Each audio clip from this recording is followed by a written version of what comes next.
Welcome back to Red and Blue. I'm Nancy Cordes. We are still awaiting an official subpoena from the January 6th committee for former President Donald Trump. The committee voted unanimously in favor of one last week during what was likely their last public hearing before the midterms.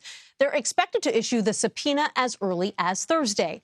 For more on this, CBS News congressional correspondent Scott MacFarlane joins us from the Capitol complex now. So, Scott, tell us, what's the latest on the timing of this subpoena and what it would require President Trump to do? The committee members on Friday, the day after that vote on the subpoena, underscored that it would happen in short order, or in their words, promptly. Turns out promptly doesn't mean within 96 hours of the vote, because here we are as Wednesday concludes and no subpoena yet, and no subpoena expected tonight. Multiple sources tell CBS News. All that being said, there's a time crunch no matter when this subpoena goes out. This committee expires. It disappears at the end of the calendar year when this Congress ends. And a subpoena has to have deadlines for the recipient. So if they issue this subpoena, when they issue this subpoena, they have to give Donald Trump time to respond. And all of that is eating into the remaining time, Nancy. And the remaining time for this committee is precious.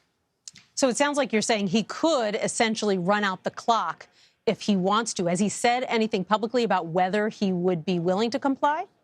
Well, the former president has a long, rich history of running out the clock on legal challenges, and though he hasn't directly responded about whether he'd agree to an interview or whether he'd hand over documents to this panel, time is on his side. They have less than 3 months to complete their work, and there's other work this committee has yet to complete. They have to finish that required seminal written report, all of their comprehensive findings. They have likely more interviews to undertake and more documents to procure. An interview with the former president would be just some of what they have to do as the clock ticks loudly. Right, and they certainly can't be reinstated if Republicans do, in fact, take control of Congress in November, as many expect that they will. On another front, Scott, the former president, also being deposed today in a defamation lawsuit. He was due to be deposed at Mar-a-Lago, his Florida residence. This is a case having to do with allegations made against him by the columnist E. Jean Carroll. Fill us in. What is this all about?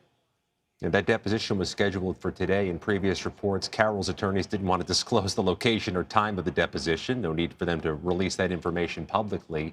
Though the deposition was expected today, the legal battle in this defamation case likely has many months, if not years, to go. There are appeals in the works. There's a lot to unpack in this defamation accusation and in this defamation case. The deposition, if and when it's completed, is only a step on a very long journey, but it's yet another legal challenge facing the former president as the number of legal challenges quickly grows. Right. Former president initially accused of rape by E. Jean Carroll. Scott MacFarlane, thank you so much for joining us.